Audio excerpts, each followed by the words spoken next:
Welcome to the What I Wish I Knew After Pregnancy Loss podcast. I am your host, Shana Southern. I am an angel mum, a rainbow mum, a pregnancy loss practitioner, and trauma-informed coach. I created the Institute of Healing Through Pregnancy Loss out of my own experience with loss in the hopes to provide understanding and healing, educating people on pregnancy loss, and creating more women or men in trained support roles. In this podcast, I hope to shed light on what I wish I knew in relation to pregnancy loss, opening up the conversation, breaking the stigma, and bringing real-life stories plus guest experts.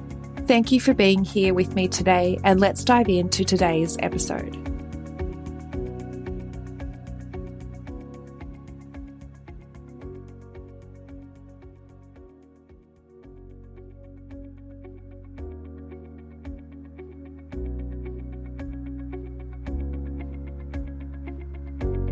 One in 4 pregnancies will result in miscarriage.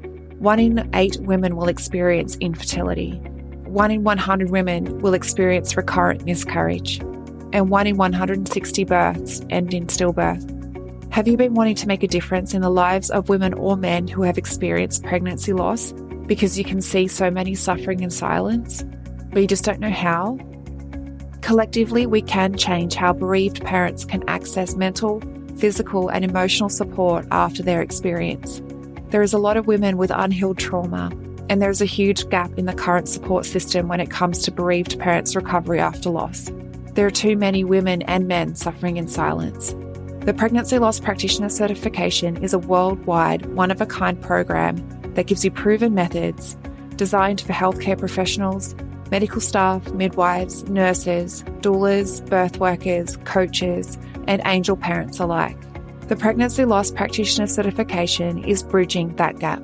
It will give you a proven support structure to follow and education specific to pregnancy loss, created by a lost mum. It is creating more education specifically for loss so that you can enhance your service and become the point of difference.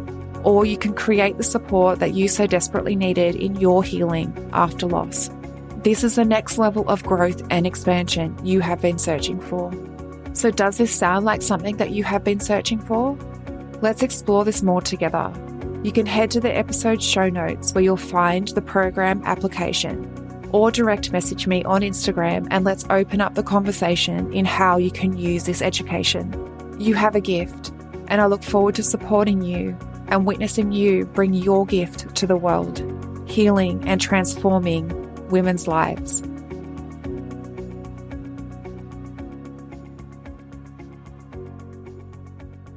Hello, beautiful souls. Shana with you. Today I wanted to talk about, when you go into the doctors after you've just found out that you have lost your baby, and they tell you what to expect. And part of what they say, and this is what I know for myself, and it's also what I know from other women who have navigated pregnancy loss as well, is they tell you that it will be just like a heavy period.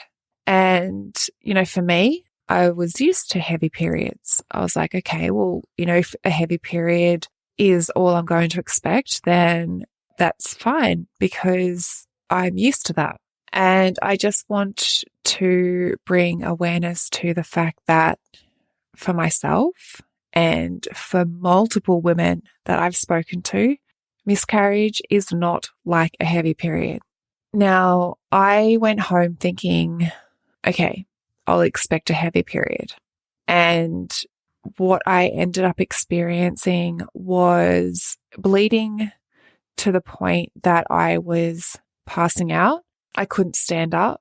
It honestly just felt like I was wetting myself all of the time. I ended up on the floor with my feet up in the air because I couldn't actually stand. I felt like I couldn't get blood to my head. I kept fainting. And I, at one point, told my husband not to go into the bathroom because I couldn't clean up after myself anymore.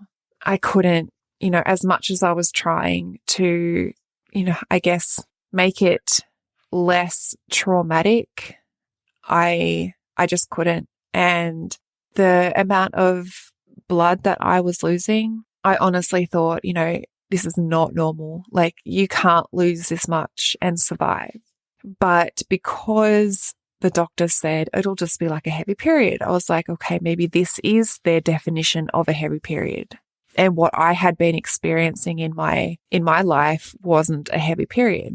I started to really question everything about that, about my periods, about myself as a woman. And when I obviously was navigating that, my husband was Googling it, because he's like, okay, Shana's going through all of this and we're questioning all of this. What does Google have to say about it? So he was Googling it, and it said on Google that it would last about 10 days. So I remember saying to him, if this is going to last 10 days, I won't make it. Like, no one could bleed like this for 10 days. But again, because I didn't know any different, I kind of just persevered, and for a couple of days. But on the final day, the day before I went to the doctors and then to the hospital, I remember experiencing contractions, which again was not what they told me I would experience. The whole night before going into the doctors the next day, I was contracting. I was in absolute pain, and I didn't actually know what I was experiencing because this was my first pregnancy. I assumed it was maybe contractions, but I was like, I didn't actually know what contractions felt like in the first place to know that that's what I was experiencing. And I just felt so blindsided. The whole thing, I felt so misinformed about what I was going to be experiencing. The whole experience itself was just so traumatic. And ending up in hospital, the ambulance officer said to me on the way there, he said, why didn't you call sooner? And I was like, well, because I didn't know. I didn't know that this was not normal. Like I said before, I was questioning my heavy period. I was questioning whether I thought my period was heavy before and I was wrong and this was a heavy period. So, I questioned everything, and I just didn't think to call the ambulance sooner because, the doctor said to me, you'll just experience a heavy period and you'll be able to, miscarry at home. So I didn't think that this was something that I could call the ambulance for. There was no kind of, I feel like there should have been like a scale of this is what it could, majority of the time, this is what it's like, but this is worst case scenario. If this does happen, make sure you seek medical attention straight away. I feel like there should be some scale of, yes, okay, it could be like a heavy period. For most women, it might be. But like I said, for myself and so many others that I have spoken to, that wasn't the right information that was given to them because that wasn't their experience. They experienced so much, worse bleeding, contractions. They ended up, they would be delivering their babies at home and then not knowing what to do with it. And, in my mind, I was like, what do I do? If I see my baby, what do I do? And I was actually at one point, I was flushing the toilet obviously a lot because I was bleeding a lot. And I was thinking each time, was my baby there? Was my baby there? Each time I went to the toilet. And, it was a very distressing time mentally and physically. And then to experience the contractions on top of it, I just cried the whole night before going into the doctors. And then when I got to the hospital, that's where I was told that, 1 in 4 pregnancies end in loss. And I was actually experiencing contractions.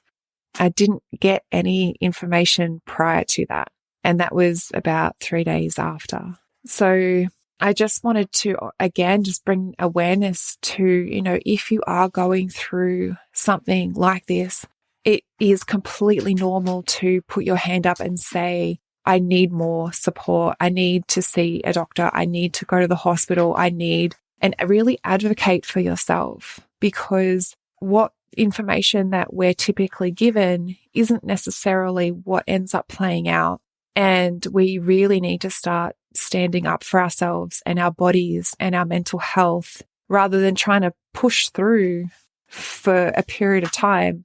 Like I've spoken to women who have carried their dead baby for, weeks, knowing because their doctor told them that they'll miscarry, their body will go through the process, on its own, just wait for it to happen. And that's a lot of mental strain and physical strain. That takes a lot of mental strength to go through that time, knowing that you're going to be, passing your baby, anticipating that, and knowing that what you're carrying is your, dead baby. I couldn't even imagine being in that position.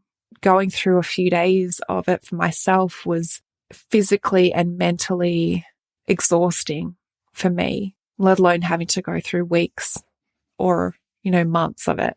And, I really do feel that we need to advocate for ourselves. And if it's getting too much, see a doctor, go to the hospital. Don't wait and just try and see it through. Show yourself compassion and kindness as well while you're navigating all of this. Try not to put too much blame and judgment on yourself for what you're going through, because it's trying enough. It's putting there's a lot of trauma on your mind and your body. And, we can add to it by telling ourselves, that we're a failure and, we should have done better or we should have known better. But, just showing yourself a little bit of kindness and compassion. Try not to judge yourself so much for what you're going through. And if you need to, seek medical support, because, like I said, more often than not, what information we are told from the doctors isn't accurate. And if it's different, what you're experiencing is different and it is taking a toll on you, put your hand up and just go and seek medical attention. I hope this episode was helpful for you. If it was, please leave a review on Apple Podcasts, and I look forward to speaking with you in the next episode. Thank you for listening in with me today. I hope you found this episode helpful. If you did, I would absolutely love to hear from you. Take a screenshot of this episode, share it to social media, and tag me at instituteofhealing_PL. I love seeing what is resonating with you right now. If you want to chat further, I invite you to connect with me through Instagram. Head over and follow my Instagram account, send me a DM, and let's open the communication. If you want to know more about how you can be the support for others, head to the show notes and fill out the application form for the Pregnancy Loss Practitioner certification. I want to also note here that what I share within the episodes is not medical advice. If you need further support, please consult your doctor. Thank you again. Much love to you. Be gentle with yourself, and I look forward to supporting you on the next episode.